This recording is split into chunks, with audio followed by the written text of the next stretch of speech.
Pan తీసుకొని అందులోకి 2 table spoon oil వేసుకున్నాను. అర్ధ స్పూన్ ఆవాలు వేసుకొని ఇవి చిటపట్లాడేంత వరకు బాగా వేయించుకోవాలి.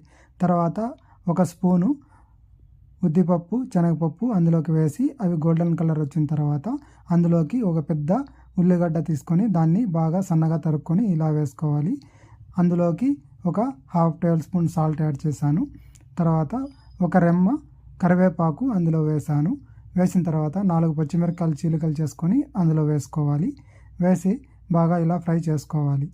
ఇవి కాస్త వేగిన తర్వాత మనము హాఫ్ టేబుల్ స్పూను పసుపు యాడ్ చేశాను. వేసిన తర్వాత ఇలా బాగా కొంతసేపు కలుపుకోవాలి. అవి కలిపిన తర్వాత పెద్దగా ఆలుగడ్డలు 3 తీసుకొని అవి ఉడికించుకొని ఇలా చిదుముకోవాలి. అవి వేసిన తర్వాత మనము బాగా మిక్స్ చేసుకోవాలి. ఇలా బాగా మిక్స్ చేసుకుంటే మనము ఎంతో రుచికరమైన